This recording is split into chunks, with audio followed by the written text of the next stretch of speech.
butt plate there. It's losing focus. It's losing focus. It's losing focus. And we're back. All right. Well, anyway.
So, not too long ago, I did a video on why I liked pearl drums, and there's more coming in sort of that vein.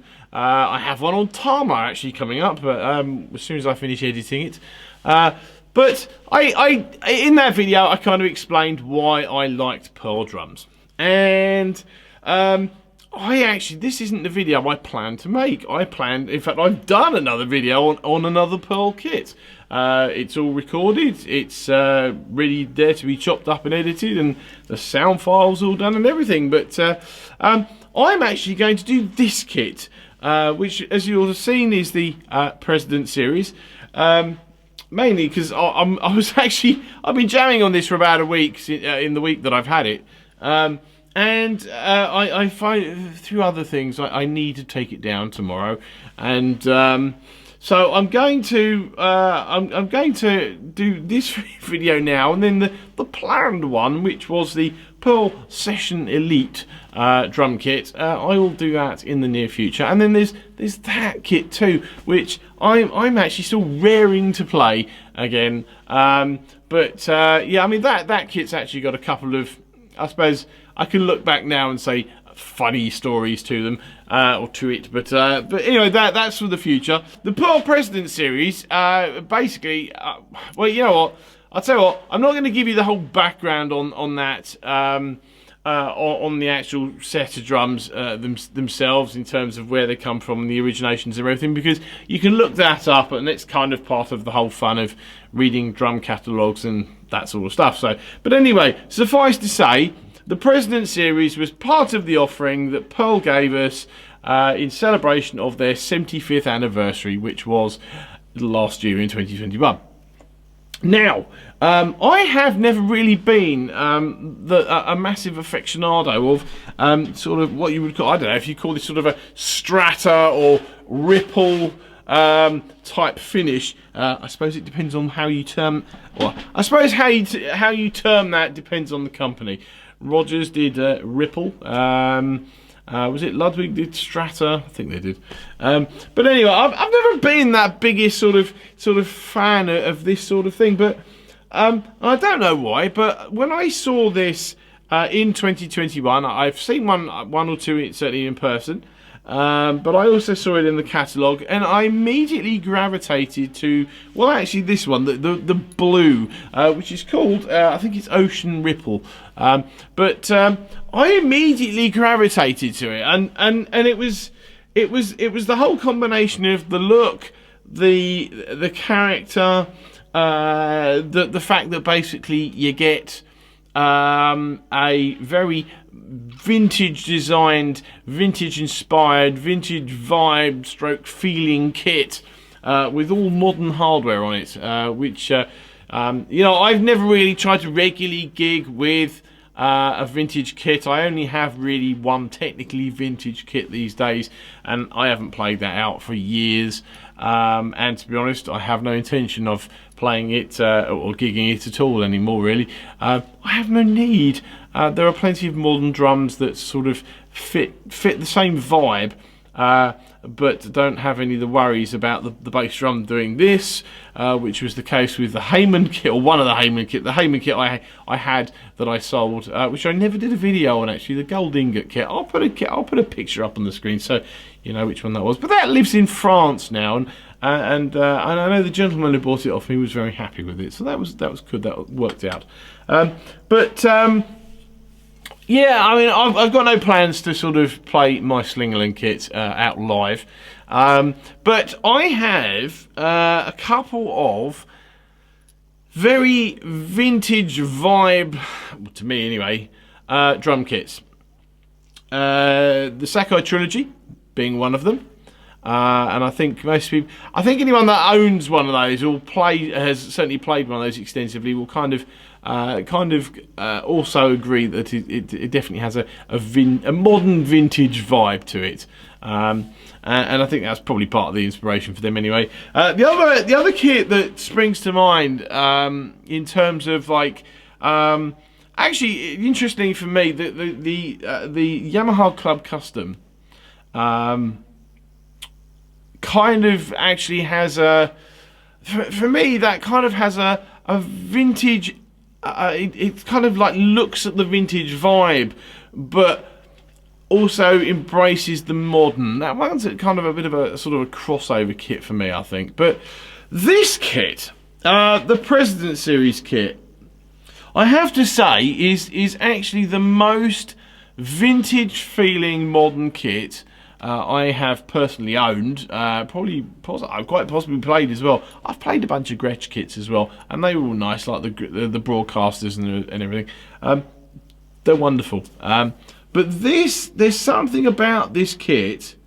As I said, I gravitated towards it when I saw it in person, and I thought about it, and it was kind of on my list to, well, you know what, it was one of those kits, it was on my list. It was on my hit list.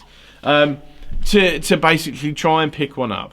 And as we sort of spin away from 2021, as is the case with these things, this was really, as far as I'm aware anyway, this was intended to be, as I said, an offering for Pearl's 75th anniversary. And so they're generally, that sort of thing, they're only made for a short period, and then basically they float off into time and into people's hands. So I was acutely aware of that, and I didn't really want to do what happened with some of the other bits and pieces. Actually, funny enough, the Club Custom, where I kind of knew about it at the time, thought it was great, think, wow, I'd love one of those, and then did nothing about it, and then managed to sort of grab one many years later. After, of course, they've gone up in price because every other bugger wants one too, for largely the same reasons. But I thought I'm not going to make this. I'm not going to make the same mistake with this one. So, but I've been jamming on this for about a week, and I absolutely love it. I really do.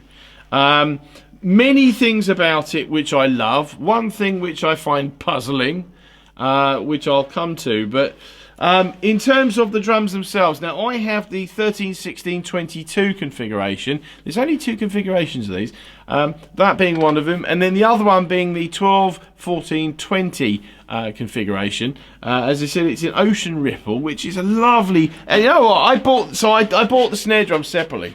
Actually, I bought this snare drum thinking this might possibly, at the time, I got this around. I got this in about December 2021, actually, and I was kind of like.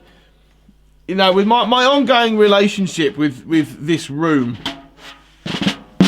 is that basically I keep saying, I've got no space, and then I keep buying drum kits and finding a way somehow to get them into the room. I think I am actually at that point where I cannot feasibly do that anymore. So I kind of bought the snare drum thinking I possibly wouldn't be able to get hold of the kit, or at least get hold of the kit in the immediate future. Turns out I did anyway. So the specs of this kit are 22 by 14. I like that. 13 by 9, 16 by 16. So they are very standard traditional sizes. And the other one is the other kit, the smaller kit, is 20 by 14, 12 by 8, 14 by 14. Probably not a surprise actually. But I think, as I said, this is such a vintage feeling kit to me, but with all modern hardware, and I do like that about it. So, examples. So I'm not going to get the tom off, basically, because it's been a bit of a difficult position. I'd have to take the mic off and everything else, but. Just to go over the snare, which is largely the same anyway. So you got Pearl Super Hoops for a start. So you got, I think they're 2.3 mil thick. So they're the thicker ones. You've got, well, actually on the toms they call them the Battleship lugs. I'm not sure what I suppose these are just double-ended ones on the snare. But you've got the older Pearl, the older style Pearl badge, which again I really like. I really do like that. On here, I think it is on all of them. Yeah, I really do like that. It's screwed on as well. It's screwed onto the shell or into the shell. You've got. I mean, I've never been. I've said I've never really been a big fan of that type of throw off. But you know what? Contextually, A, it works. B, kind of fixed the vibe of the drum anyway. And C, really. I got this for less than 300 quid. I think they go for generally about 329 or something like that. But I have less of a problem with it at that price point. Moving on. Right, I'll come to the shells in a minute. But you got Pearl wires, obviously. You've got internal dampeners on the snare and the two toms. You've got a nice President Series badge in there. Let's see if I can catch that without. But there's a light on the floor. It's catching it.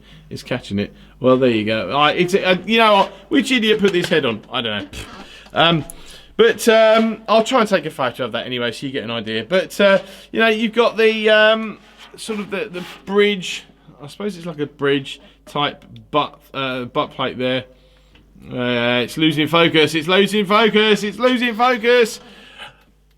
And we're back. All right. Well, anyway. But yeah, it's fairly standard stuff. The bearing, the bearing edge I'll come to, but that's the snare bed, and it's actually quite a pronounced. It's quite a deep snare bed. I don't know if that's actually going to pick it up. I guess I will find that. I guess I will find that out whenever I come to edit this. But it is quite a pronounced snare bed. Now moving back up to the shells, which I had on here a minute ago, and which typically I now don't have. Right, so the shells are 6-ply, 7.5mm thick Luan. Now Luan is a mahogany. Yeah, it's a species of mahogany. But it says on here, drawing from the very origins of Pearl's drum manufacturing history, Luan was the source of the original made in Japan sound. This darker toned medium hardwood was the basis of thousands of shells made by, well, you know, I'm not going to even try and pronounce that, in Pearl's Chiba, Japan-based factory starting in 1961. Loud yet subdued, Luan has a deep, punchy wallop with plenty of top-end attack. And you know what? That is a perfect description for these drums. It really is.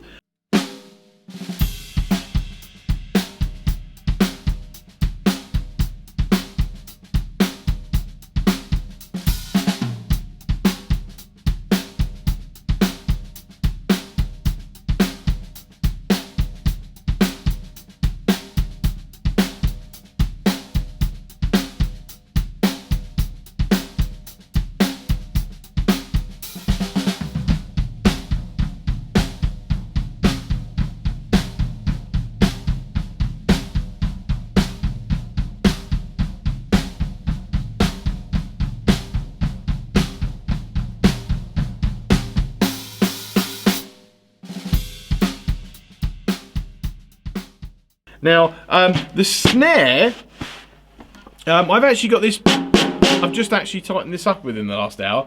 I've had it as a sort of fairly medium-y type, very ringy sound. And again, it kind of has, there's something about that sort of open, ringy vibe thing to it that I really like. And it really sounded good.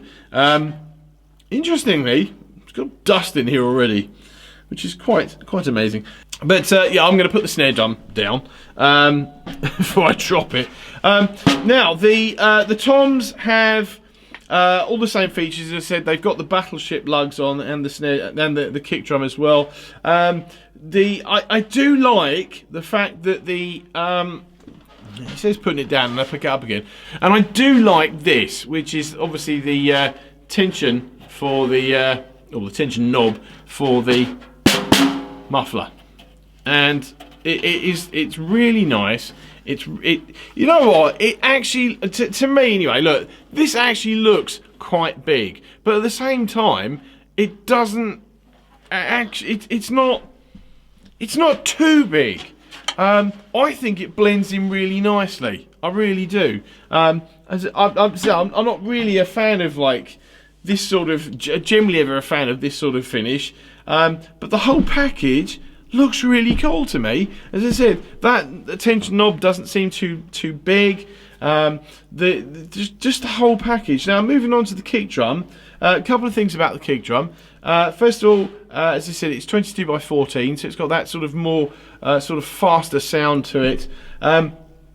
It's got T-rods on, it's 10, yeah, so it's a 10 lug per side, T-rods on it, and it also comes with, and this wasn't clear when I bought this one, which I'll come to, but it actually comes with a bass drum mounted, well, cymbal holder.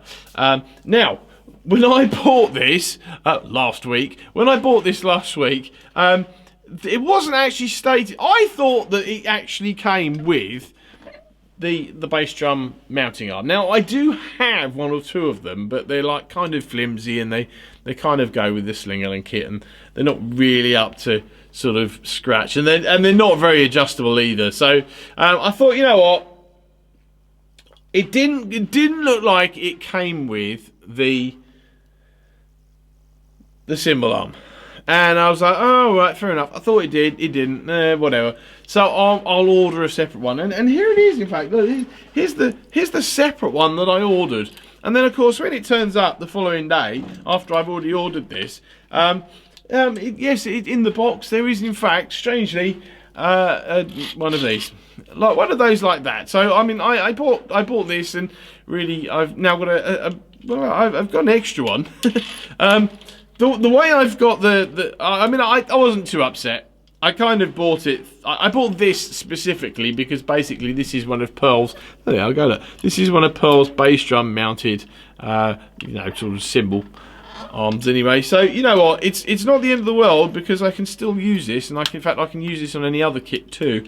But at the moment I kind of bought this to go on this kit, or go with this kit, but the way I've got the ride cymbal now mounted, it's kind of like running like that to the shell, with the tilter going that way, so it's quite it's almost directly central to the middle of the bass drum, so I wouldn't be able to get that on there anyway. Not a big deal. The cymbal placement works much better for me.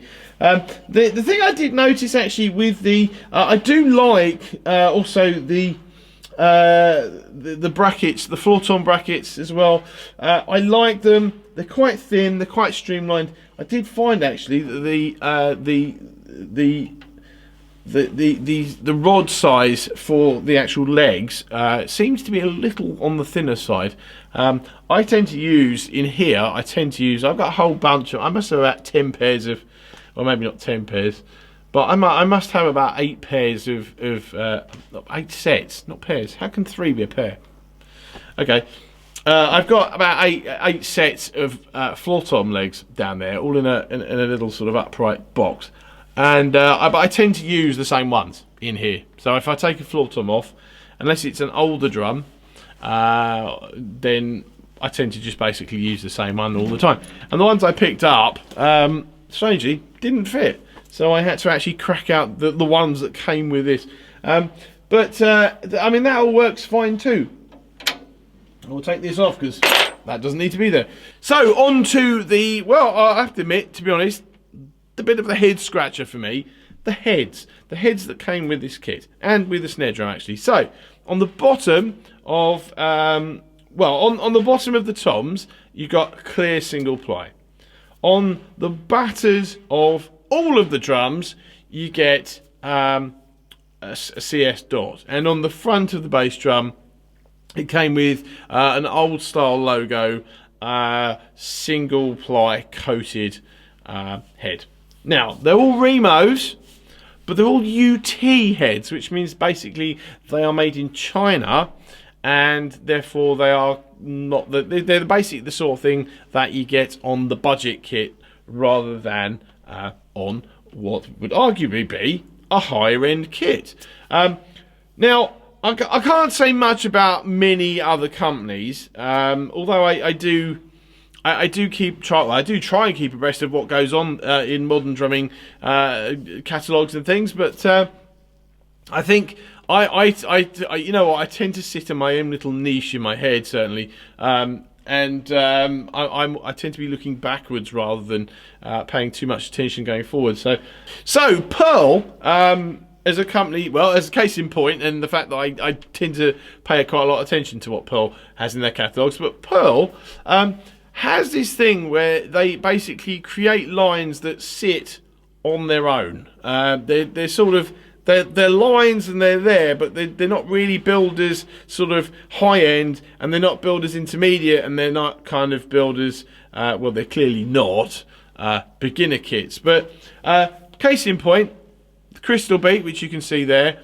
Another case in point, the wood fiberglass line, which was kind of there, and it's one of those things that, like, it's a line, and it's a line of quality drums, but they kind of just stand alone because they don't fit anywhere. They're not like a Reference or a Reference Pure or a Masters. They're there, and you know what? The Crystal Beat, arguably, that's a high-end kit. The wood fiberglass line, albeit it was only available for a few years, high-end kit. President Series, again, it's kind of there. This is what mystified me. They put this kit out, and it came with UT heads. And I mean, I'm actually a fan, as you will see in the later Pearl, the next Pearl video that comes out. I'm actually now a fan of CS dot heads, because the kit I'm doing next actually has CS dot heads on, or the toms anyway. So I like that sound. It's not the sound, but it's just, I don't understand why Pearl put these drums out with those heads on them, because everyone who has even the remotest of a discerning ear and knows anything about drum heads, or Remo drum heads anyway, knows that the UT heads are not as good. Anyway, I so I had to have a bit of rummage around out there, and if you do follow me on Instagram, not that as a plug or anything, but a little while ago I got hold of an official Remo drum head rack. So I actually took all the drum heads that I had in here and put them all in one place. Took me ages, but I did it. I like having that, actually. It's a great little accessory to the room. I've also got a former Vater stroke Promark stick rack in there as well, and you know, it's very much starting to look like a drum shop in here. It's great, but you know, it's one of those things. You have loads of heads. I suppose it's like anything. You have loads of spare parts, but never have the things you actually need at the right time. And that was the case with this. I kind of didn't have enough of all of roughly the same head to be able to put them comfortably, in my mind anyway, put them on these drums. Now, when I got the snare drum, as I said, I was kind of not necessarily planning to get the whole kit. So I put a UV1 on the top and a 300 on the bottom. Now, I will be changing that. And I'll put some sort of coated single ply Aquarian on the batter head, and I'm sure I've got a snare side as well. But for the toms and the kick drum, I don't like to mix heads. I'm just a bit of a weird one like that, although arguably it's probably a little obvious that I'm a bit of a weird one. So I had, just historically, I had a load of Aquarian heads knocking around in here, which never seemed to get used. They either came on drums, or I got them somehow or other, and I had them all sitting there, literally doing nothing, because I was never going to use them. But I seem to have all of the right sizes for this kit in Aquarians, so I took them off. I took them out of the rack and I put them on here. So, and you know what? I have to say, for the most part, I'm actually really happy. Now, Aquarian, there's nothing against Aquarian at all. The first set of heads I ever had on, well, the first other set of heads, other than the originals, that I put on my Janista back 25 years ago, I had a set of Aquarians on there. And I liked them just fine, but there was something about them that just kind of, I never went back to Aquarian after that. But the Aquarians, on the 13, I have a single ply clear on the bottom, and I have a Response 2 coated on the top. On the 16, I have a texture coated on the batter, and I have a single ply clear on the bottom. Because that's basically the only 16 I had. I've got a few 13s knocking around, but that's the only 16 I had. Now on the kick drum, and I'm looking to change this, but I have, as a batter head, I have a texture coated single ply coated, and I'm not a biggest fan of, and when I say not the biggest fan, I borderline hate it, single ply head. It just doesn't work for me, although I'm kind of growing more into it. I still don't like the way it sounds acoustically in here from this side. It's just a little bit too... you know what, I think every other kick drum that I have in here, I'm pretty safe in saying, I think, has some sort of double ply head on it. And for the most part, they're all double ply pre-muffled as well, in some way or other. And I will get a coated Aquarian double ply head on there, some sort of super gig or something at some point. On the batter side, on the resonance side, at the moment, and it's only because I had it, I have a Pearl logoed Remo Smooth White. As I said, I'm not a biggest fan of chopping and changing heads. I will probably take the Remo logo off because, well, I'm kind of just weird like that. And I figured it was probably... I wasn't going to use the original batter head because I kind of want to keep it. You know, I haven't recorded this kit yet. I'm going to find out probably just before you do what it sounds like. But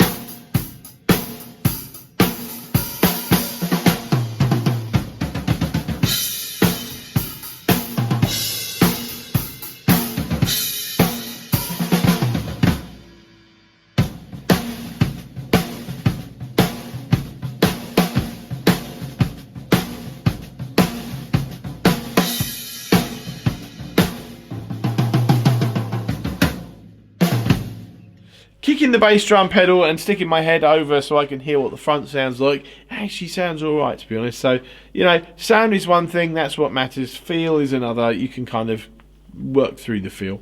But the thing, the head scratcher for me with this kit was that it actually shipped with Remo UT heads on it. And I didn't understand that before I bought these drums, and I certainly don't understand it now.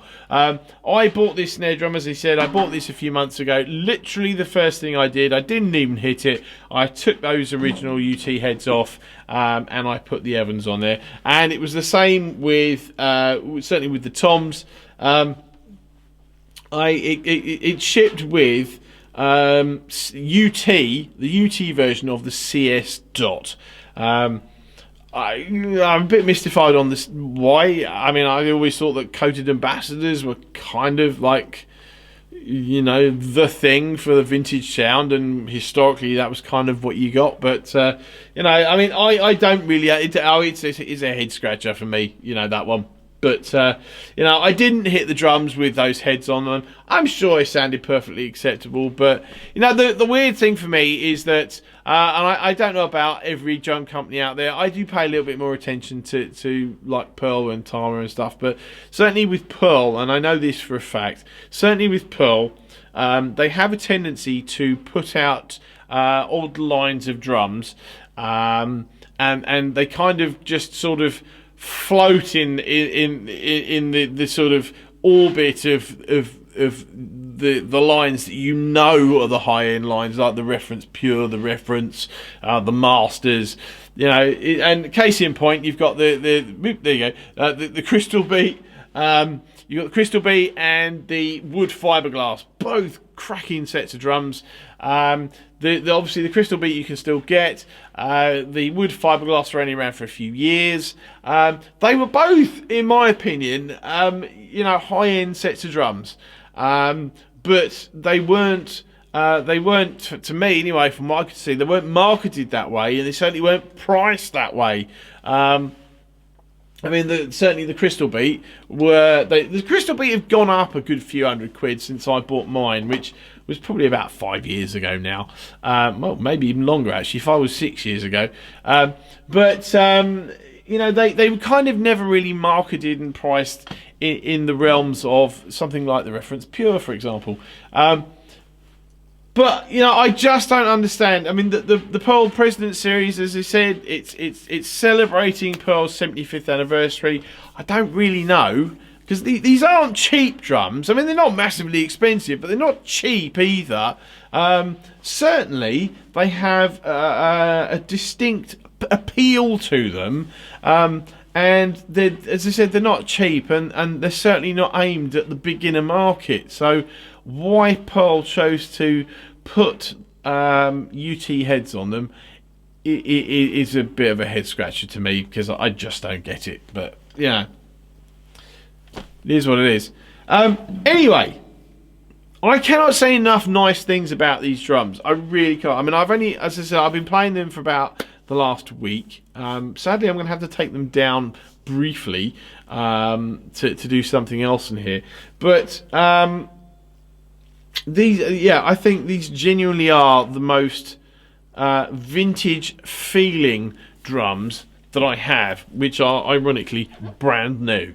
The snare has the snare has lots of character to it. I probably won't mess around. I'll probably just do the one sort of pass on them, so I won't mess around with the tuning too much. But the snare has lots of character to it. It can get sort of tight and crispy, which is kind of where it is at the moment. But you can loosen it off just a fraction, and it gets all nice and ringy, but without getting sort of nasty ringy. The toms certainly do low. When I first put the kit in here and sort of checked the tensionings with the tension watch, or whatever it is that it's called, that I've got, I actually had them a little lower than they are now. I mean, they're kind of like that's kind of that's the 13 and that's the 16. I had them lower.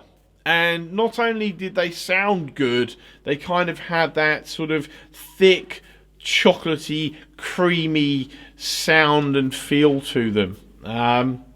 And I was surprised, but at the same time, it was pleasantly surprised. It really was. So, to me, if you can sort of, if you can get that sort of thick sound out of a sort of vintage drum, certainly my Slingerlands have what certainly would be known in the Craviotto world as a baseball bat, which is kind of like that type of, looking where my hand is, yeah, there you go, sort of a flat, basically a flat edge like that. The Slingerlands have that, and these don't actually. It's gone off the screen, but it's a rounded 45 edge on these drums. But they've done a great job with them. They really have. I mean, so much so. I have said before that the 13-inch rack tom isn't really my favourite size. I actually much prefer 12, 16, 22, which is actually what the Club Custom is. But I like these drums so much, if I can wangle it, I'm going to see if I can get a 12. Ideally, I would actually like to get the other kit size. Then I've got a little shell bank and obviously increased options. That would obviously be a further time, money and space investment, and I'm not sure that I have that at the moment. Well, in fact, I don't have that at the moment. So that may be a little project for the future. If I, I would certainly love a 12-inch tom for this kit.